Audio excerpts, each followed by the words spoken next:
THP atau Teknologi Hasil Pertanian Brawijaya untuk S1-nya dan kemudian S2-nya di Ilmu Pangan IPB Bogor. Nah, di Instiper ini saya masuk tahun 2019. Kalian masuk tahun berapa? 18, Pak. Berarti masih lama kalian ya di Instiper. Oke. Saya diamanahi untuk mengajar kuliah kalian tentang teknologi pengolahan perkebunan, hasil perkebunannya. Nanti kita akan membahas beberapa komoditi seperti kopi, kakao, teh, sawit, rempah-rempah, kemudian tebu ya, gula, pengolahan gula, dan tembakau. Karena dikit ya, mungkin kita bisa sambil kenalan ya. Saya ingin tahu kira-kira kameranya bisa dibuka nggak nih? Mulai dari siapa? Juan Tarigan. Halo Juan Tarigan. Iya Pak, saya Pak. Iya, kameranya bisa dibuka nggak Juan? Kameranya bisa dibuka nggak? Sebentar Pak, sebentar. Iya.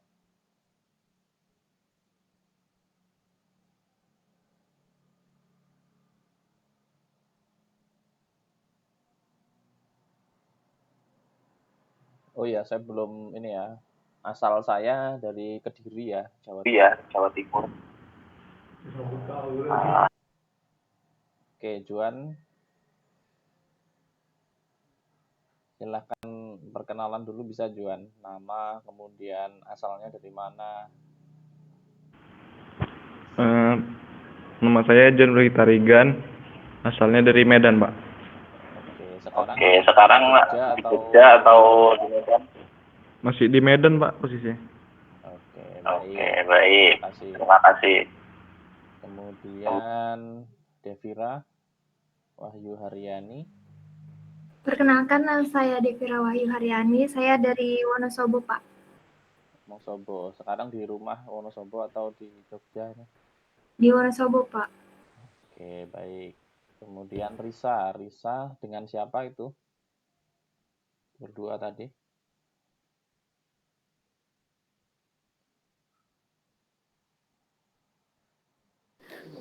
Saya Pak Risa Pak. Ini Lisa. Risa dan Lisa ya. Ya Pak. Asalnya dari mana? Saya dari Sumatera Pak. Lisa dari Kalimantan. Oke. Ini posisi di mana ini? Di kampus ya? Di lab fisika Pak. Iya. Pilot plane. Iya. Baik. Kemudian Yahya Ibnu. Ya Pak, saya Yahya Ibnu Sina Pak, dari Sragen. Sragen. Sekarang di mana posisinya? Di Sragen atau di Jogja? Di Sragen Pak. Oh, di Sragen. Baik. Kemudian Joshua Hasugian.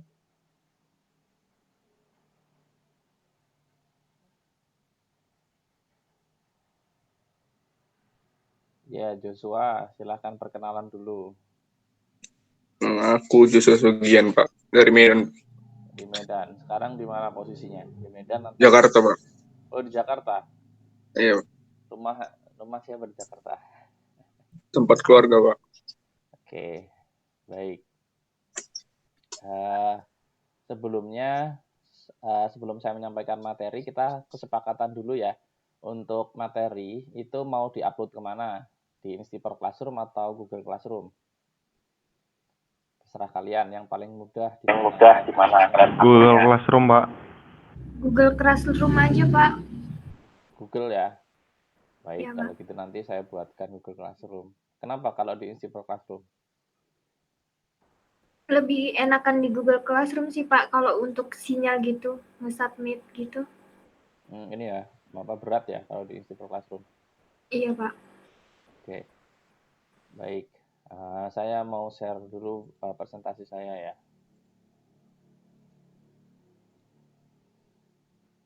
Ini yang kuotanya dikit, dimatikan videonya nggak apa-apa. Santai aja. Sudah kelihatan ya slide saya?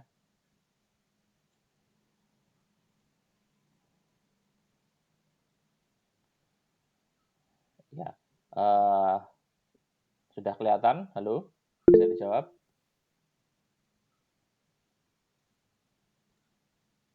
Sudah ya, sudah kelihatan ya.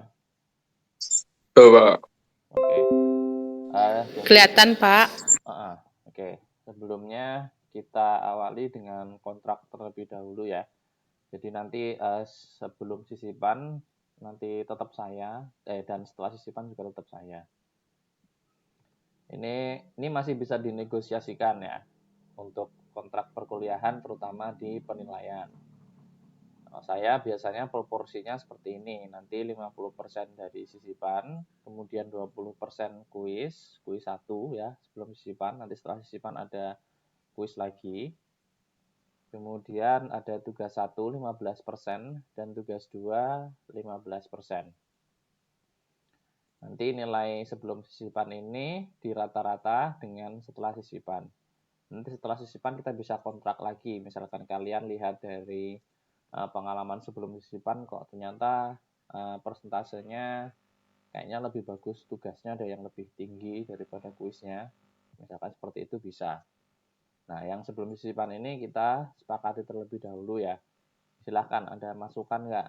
Ingin misalkan kuisnya diganti berapa? Yuk kita terbuka aja. Jadi kalian inginnya seperti apa persentase penilaiannya? Ada masukan nggak?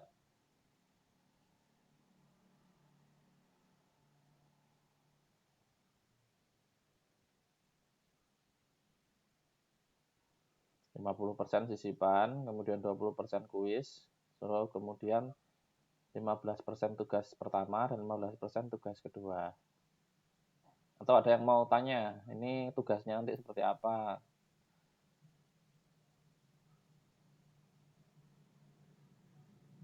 Tuh, Pak, kuis kira-kira berapa kali tuh, Pak?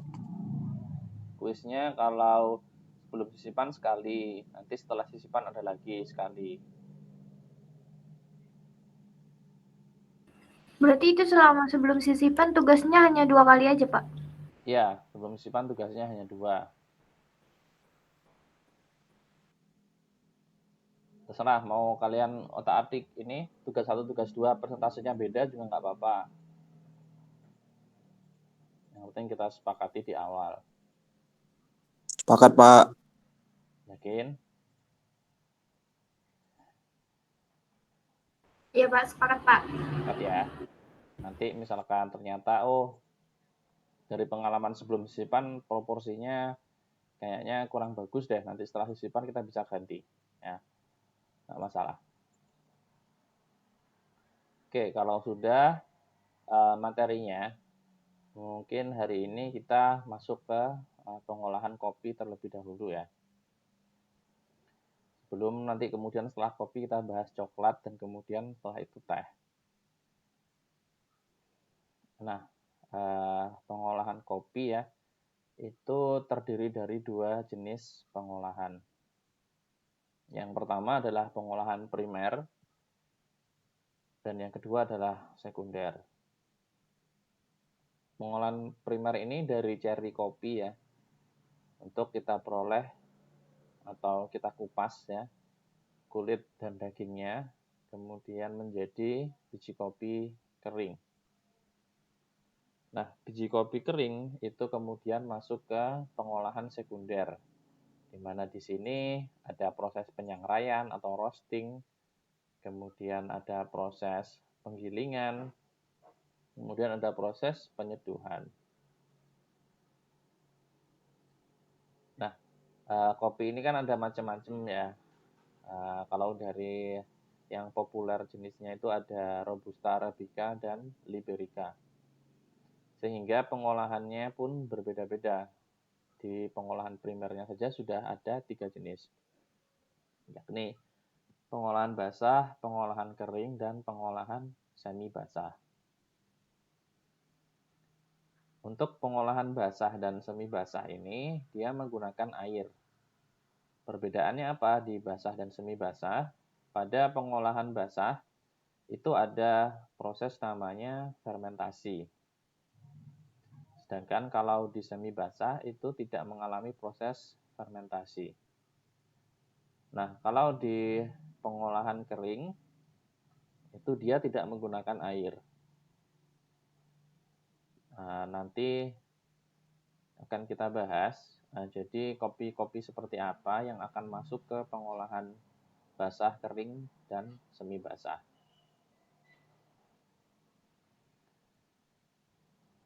Nah, ini ya.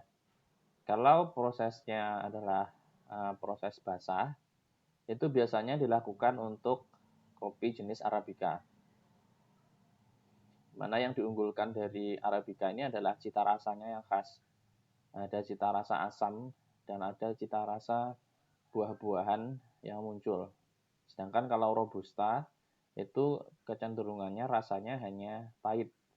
Ya, yang dominan adalah rasa pahit. Nah, di proses semi basah yang tanpa menggunakan fermentasi itu biasanya dilakukan untuk kopi Robusta yang buahnya itu ceri buahnya itu bagus alias cerinya berwarna merah sempurna. Sedangkan untuk ceri buah dari kedua jenis kopi tersebut yang jelek ya, nanti kita akan ada prosesnya bagaimana memisahkannya. Itu nanti diproses dengan melalui proses kering.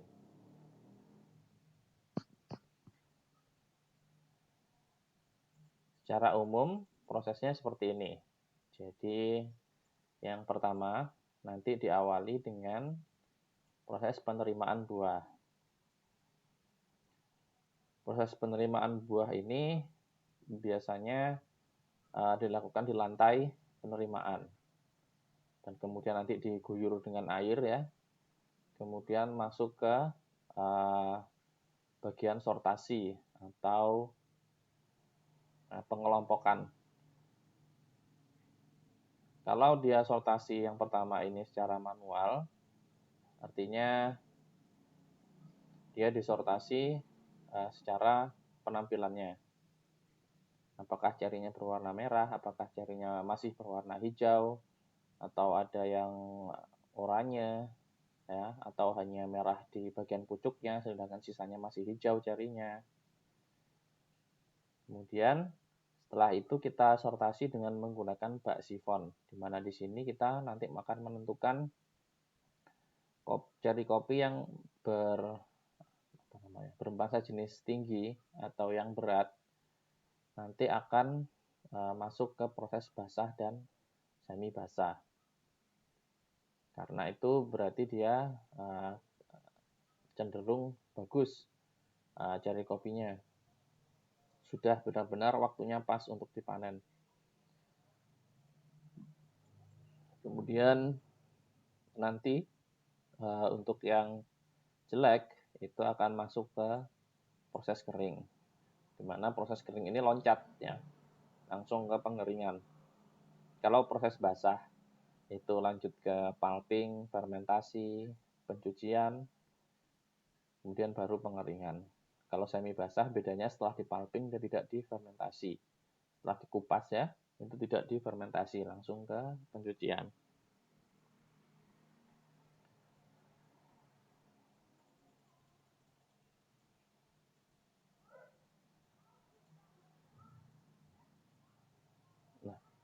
Nah, kalau kita bahas satu persatu dari stasiun, dari masing-masing stasiun pengolahan primer, itu seperti ini.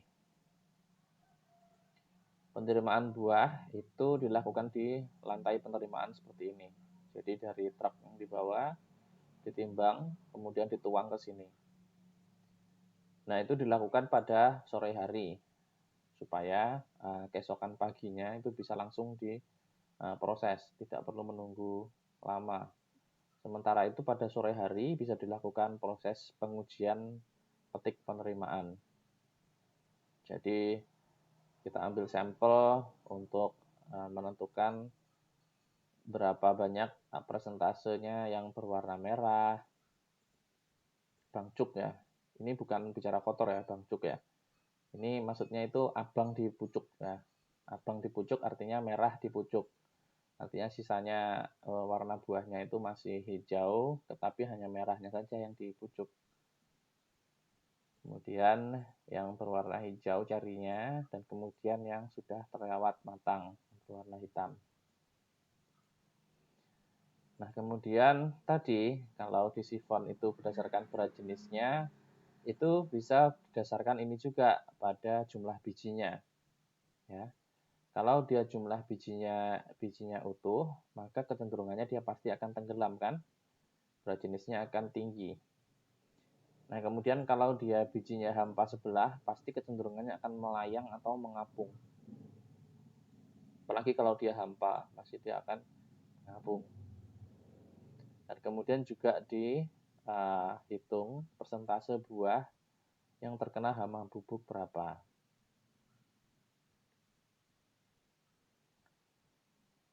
Nah, ini adalah alat yang namanya sifon ya. Sifon atau leher angsa. Itu dia bentuknya mengerucut ke bawah ya. Jadi di sini baknya berbentuk persegi, tapi di bawahnya itu dia mengerucut. Dia mengerucut seperti itu. Nah, di sini juga sekaligus bapak siapa ya? Dia melakukan sortasi manual. Jadi dia diambilin secara manual ya. Mana yang buah-buah yang warnanya tidak merah, yang jarinya tidak merah. Diambilin. Nah, yang berbiji lengkap alias berat jenisnya tinggi itu akan tenggelam, di mana dia punya sebutan lain, yaitu adalah kopi superior. Nah, kemudian kalau dia berat jenisnya rendah akan mengapung atau yang disebut sebagai buah inferior atau rambangan nama teknisnya. Nah, rambangan ini kemudian nanti diambil ya, diolah menggunakan metode kering. Sedangkan yang tenggelam atau yang superior itu nanti akan diolah ke proses basah maupun semi basah. Tergantung apakah dia robusta atau arabica. Nah, selanjutnya itu masuk ke bagian atau tahap ya pengupasan. Alat pengupasnya itu seperti ini ya. Saya yakin kalau alat-alat kalian lebih tahu ya. Harapannya juga nanti kita kalau di kuliah ini kita diskusi saja ya. Saya kan juga nggak tahu apa namanya dari jurusan kalian atau minat kalian STIP itu seperti apa. Jadi saya ingin nanti kita diskusi aja banyaknya. Kira-kira apa sih yang bisa kita lakukan untuk ide-ide inovasi apa misalkan nanti dari pengolahan kopi ini misalkan yang bisa kita tingkatkan atau improve. Nah, ini nama alatnya adalah fish pulper ya, yakni dengan menggunakan silinder, dalamnya ada silinder dengan lapisan plat tembaga bergerigi tumpul. Nah, dari alat ini nanti akan keluar biji kopi yang sudah terkelupas sebagian. Untuk selanjutnya, dia akan masuk ke pulper lain yang namanya raung pulper. Di mana di raung pulper ini dilibatkan selain gerigi tumpul juga ada air yang bertekanan, sehingga dia pengupasannya lebih kuat dengan adanya air bertekanan. Sekaligus di sini dilakukan pencucian agar terpisah antara kulit daging buah dan biji kopi.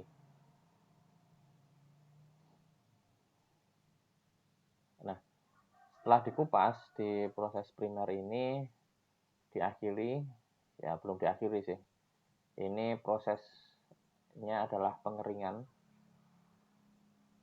Tentu saja tujuannya ialah untuk mengurangi kadar air. Dikurangi kadar airnya agar biji kopi tidak mudah rusak karena mikrobiologis atau mikroba, karena jamur, ya itu, atau karena kamir atau yeast. Nah, kadar air yang ingin dicapai untuk pengolahan basah ini maksimal adalah 12%. Artinya, kadar air pada saat pengolahan basah, keluar dari pengolahan basah, keluar dari pengeringan, itu tidak boleh lebih dari 12%. Nah, untuk pengolahan kering, itu kadar air maksimalnya adalah 13%.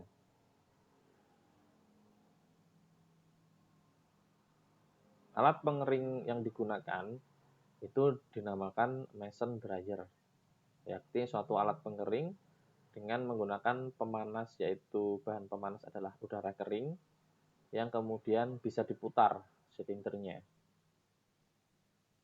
Suhu yang digunakan adalah 125 derajat Celcius, kemudian nanti diturunkan secara berangsur-angsur untuk mencegah biji rusak karena panas, baik pecah maupun bengkok. Nah, waktunya adalah 16-18 jam. Apabila menggunakan pengeringan alami juga bisa, ini dijemur saja pakai tampah ya. Itu di bawah sinar matahari, tapi waktunya tentu saja sangat berpengaruh terhadap cuaca. Bisa 10-15 hari untuk mencapai kadar air tersebut. Nah, ini adalah bentuk dari alat silinder pengeringnya atau pengering mason atau mason dryer. Nah, mason dryer ini biasanya dia dibakar menggunakan bahan bakar kayu, kemudian nanti menghasilkan udara panas, dan kemudian udara panasnya ini dihembuskan ke dalam ruang pengeringan silindernya. Tadi, alat ini bisa diputar agar pengeringannya merata dengan menggunakan motor penggerak dayanya 7,5 horsepower dan kecepatan RPM atau kecepatan putarnya adalah 965. Nah, setelah dikeringkan, itu lalu kita kupas kulit tanduk dan kulit ari dari biji kopi tersebut. Pengupasannya itu dilakukan dengan menggunakan mesin namanya huller dan katador. Huller itu biasanya dia untuk mengupas kulit tanduknya, yakni dengan putaran plat baja dan disembuskan oleh angin dan hembusan angin. Setelah itu baru masuk ke katador untuk memisahkan kulit arinya.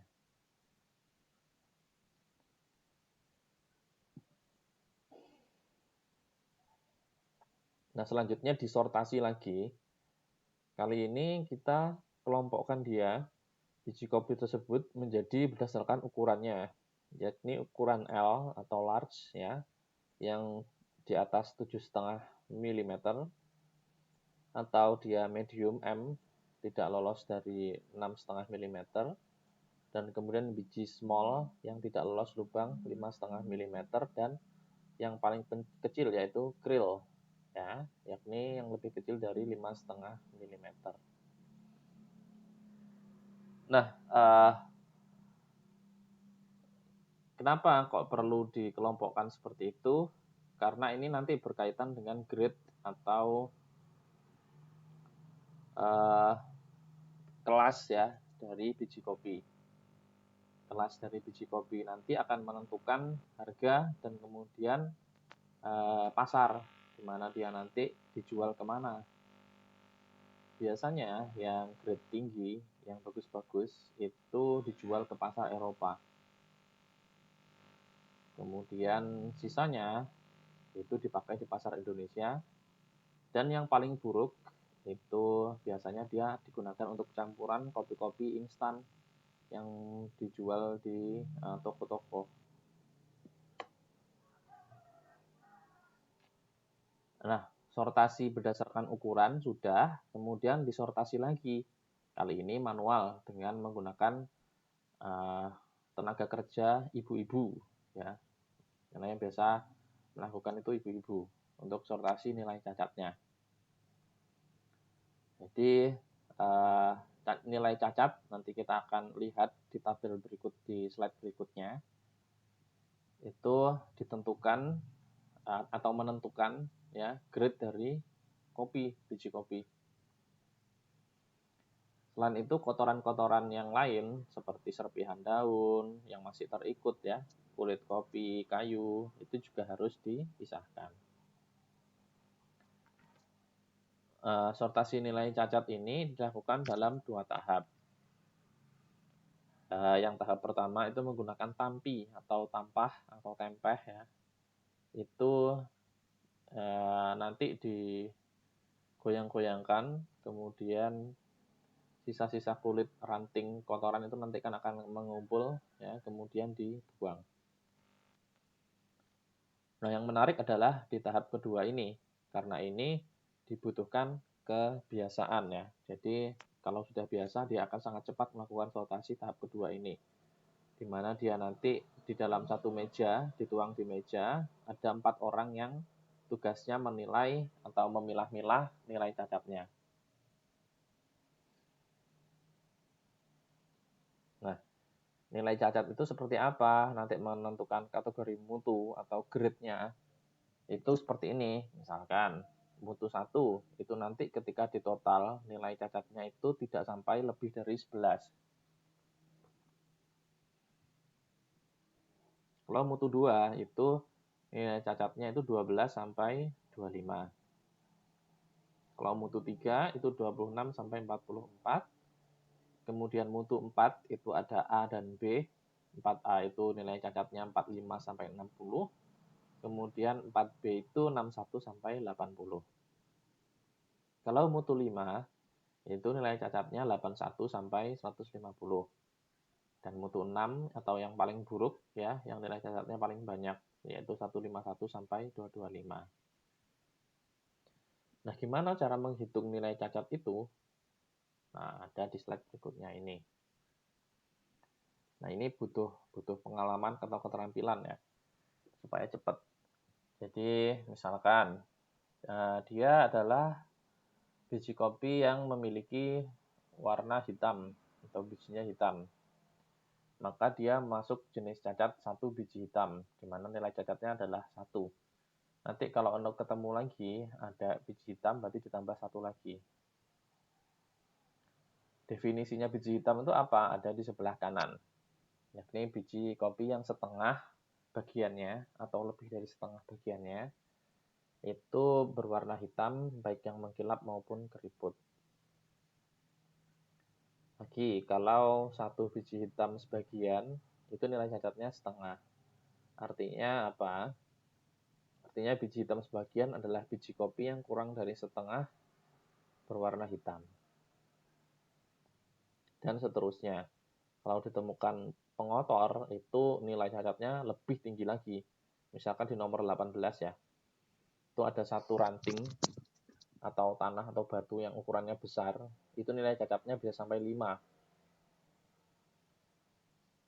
Kalau dia ada ukuran sedang ranting tanah atau batunya, itu nilai cacatnya 2. Yang paling rendah apa nilai cacatnya? Yaitu ini, biji bertutul dan juga biji berlubang 1. Itu nilai cacatnya rendah. Nah, kemudian setelah disortasi, diwadahi, dikemas dalam sak ya, atau karung 60 kg, kemudian disimpan di gudang. Nah, untuk menatakan kualitasnya, dilakukan blending ya, sebelum disimpan. Setelah di-blending, kemudian dikemas dalam karung dan dilabelin, dan kemudian ditumpuk dalam gudang. Kemudian untuk mencegah pengaruh kelembaban itu dikerupuk atau dibungkus plastik ya.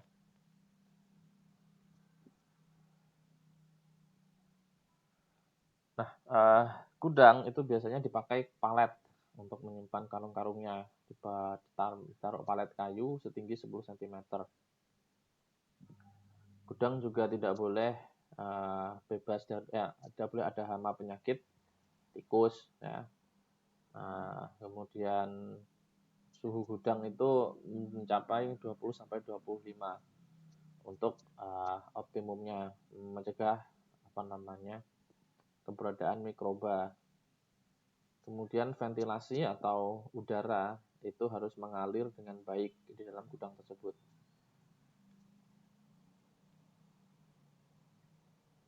Nah, itu adalah pengolahan primer. Sampai di sini ada pertanyaan nggak? Silahkan. Sudah ada yang dapat ide nggak yang berkaitan dengan minat kalian? Pak, untuk yang penerimaan buah kan tadi harus di sore hari.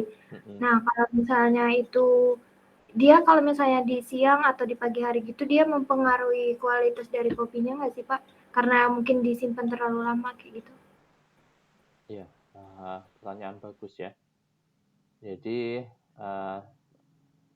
tujuan di sore hari itu sebenarnya untuk mempercepat proses supaya pagi harinya bisa mulai untuk mengerjakan proses berikutnya. Di sore hari itu punya waktu yang cukup untuk melakukan sampling, kemudian pengujian uji mutu penerimaan, dan kemudian pagi harinya tinggal di proses. Kalau misalkan pagi hari itu nanti kecenderungannya dia prosesnya itu nggak akan sampai selesai. Artinya bisa-bisa sampai malam untuk pengerjaan prosesnya. Apalagi kalau dia siang, ya itu bisa lebih lama lagi nanti. Bisa dilanjutkan di keesokan harinya yang itu tentu tidak baik karena yang bagus itu prosesnya langsung ya. Jadi sehari tersebut selesai untuk prosesnya. Tadi karena ada proses pengeringan proses pengeringannya itu lama sampai 18 jam dengan menggunakan alat padahal itu sudah. Karena itu, maka penerimaannya biasanya dilakukan di sore hari. Kalau untuk kualitasnya saya kurang tahu ya. Mungkin ada.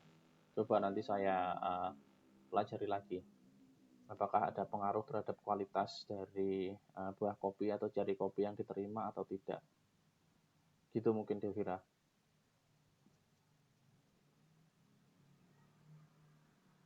Kemudian siapa lagi yang mau bertanya?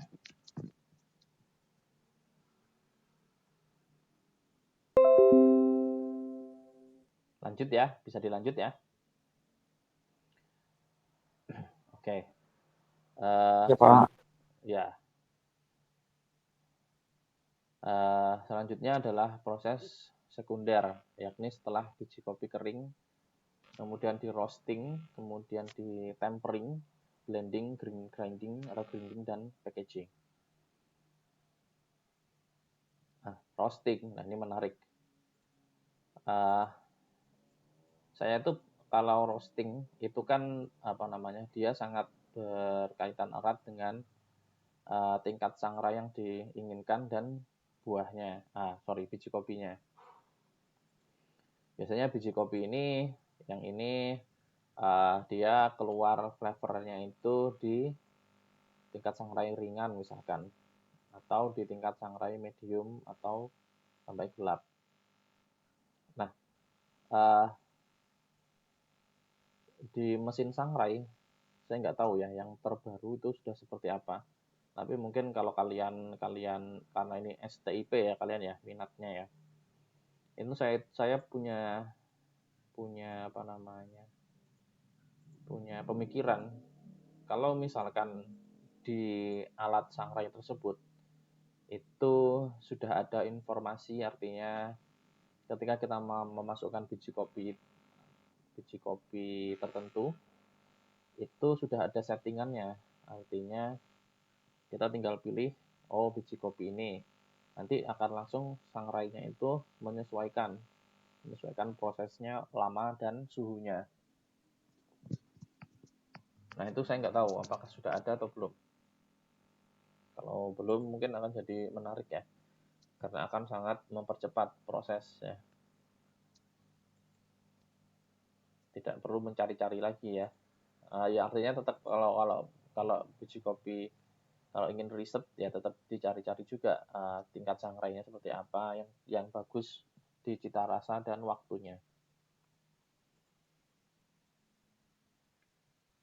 Nah, ini kebiasaan atau biasanya kopi Arabica dan Robusta itu berbeda-beda peruntukannya.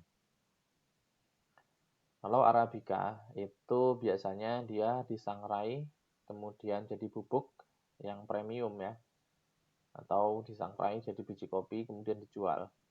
Nah, sebaliknya karena Robusta ini cita rasanya cenderung hanya pahit saja, dia biasanya disangrai menjadi bubuk atau digunakan bahan campuran kopi instan. Atau ada lagi namanya kopi dekafeinisasi atau decaf. Yakni kopi Robusta yang dilakukan proses pengurangan kadar kafein.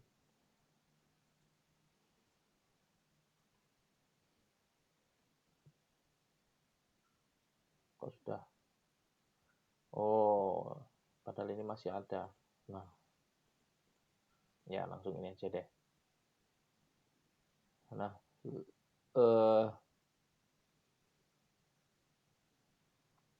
tadi sudah penyangraian ya. Kemudian ada namanya tempering. Nah, setelah disangrai itu kita nggak boleh langsung dimasukkan ke dalam pengemasnya atau bahan pengemasnya. Itu karena dia masih mengeluarkan CO2 atau karbon dioksida. Maka kita perlu dinginkan dulu dia setelah disangrai agar CO2-nya keluar, lepas ke udara. Setelah itu baru dikemas atau di blending. Kalau kita mau sampai ke ini ya, mau sampai ke bubuk itu di blending. Nah ini juga riset ya, artinya blendingnya ini nggak bisa sembarangan supaya kita peroleh cita rasa dan aroma ini. Kita blending. Kemudian baru digiling, dihaluskan dan diayak. Nah ini sudah tadi. Nah, kemudian masuk ke brewing atau penyeduhan. Nah, kalian ada beberapa ini kan, metode brewing atau penyeduhan. Kalau dia espresso, itu dia ditekan sampai dia keluar minyaknya, sehingga kecenderungan rasanya akan sangat pahit. Nah, kalau dengan menggunakan penyeduhan normal, ya, itu biasanya nanti akan ada 30% yang akan terlarut dan 70%-nya adalah ampasnya. Kalau dengan kopi tubruk ya, perendaman itu seperti ini. Nanti akan suspensi yang terlarut akan membentuk dan kemudian memisah antara ampas dengan larutan kopinya. Kalau yang menggunakan corong pembilasan V60 ya, itu dia dimasukkan ke kertas saring dan corong bubuk kopinya, kemudian diseduh dengan menggunakan air panas.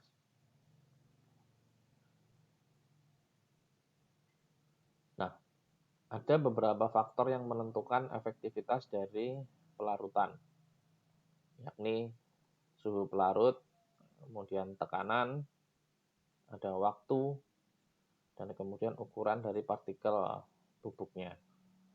Tadi kita sudah ada tahap pengayaan ya, yang nanti menentukan ukuran partikelnya. itu akan sangat berpengaruh pada zat terlarutnya. Kalau dia ukuran partikel makin kecil, maka zat terlarutnya akan makin banyak. Nah, ini ada beberapa metode brewing ya. Ada Aeropress, kemudian ada Vietnam Drip, ada Rock Presso, ada French Press, ada Siphon, ada V60. Nah, kalau French Press itu alatnya seperti ini ya. Jadi dia ada penekannya yang berada di bagian tutup gelasnya, yang kemudian digunakan untuk mendorong ampas kopi yang tertahan pada gelas. Kemudian nanti air yang telah kontak dengan kopi dituangkan ke gelas untuk disajikan.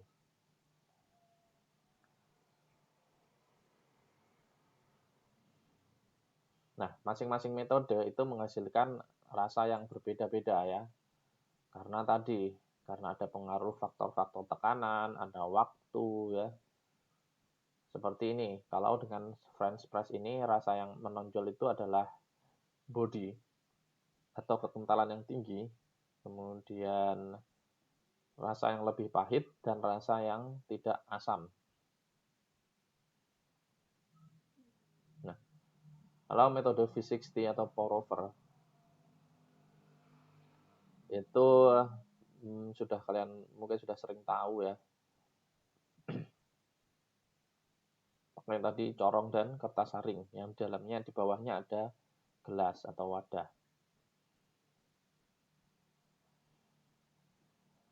Nah, waktunya itu cepat antara 1 sampai 3 menit. Detil dari proses penyeduhan ini juga bisa menghasilkan karakteristik biji yang berbeda-beda, karakteristik minuman, yang berbeda-beda.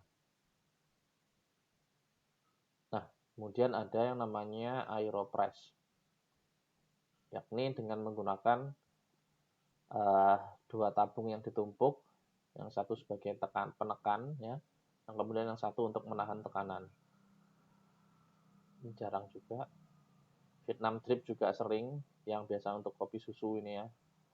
Itu ada susu kental manis di bawahnya, dan kemudian kopinya dibiarkan menetes secara perlahan. Untuk yang tidak suka terlalu pahit ya, bisa pakai ini. Kemudian ada Rock Presso, di mana ini adalah espresso ya, dengan simple, yaitu dia menggunakan tekanan 9 bar, sehingga minyaknya itu bisa keluar semua, minyak dari kopinya, sehingga rasanya akan jadi sangat pahit.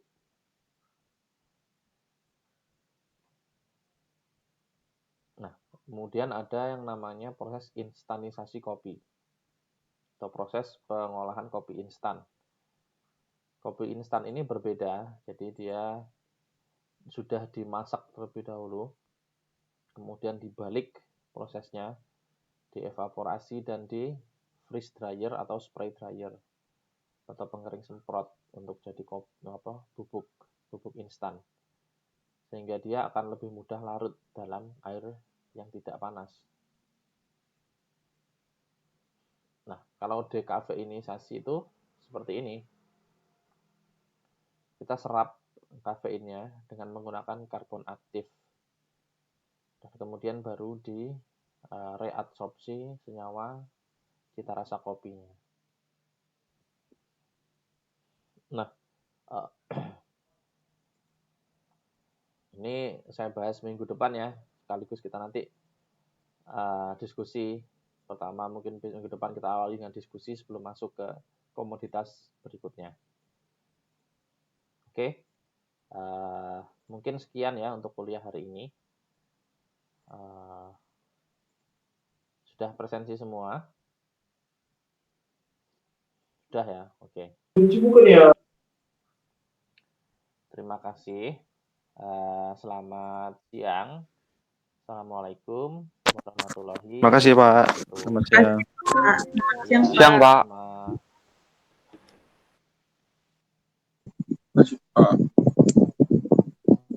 Saya tutup ya.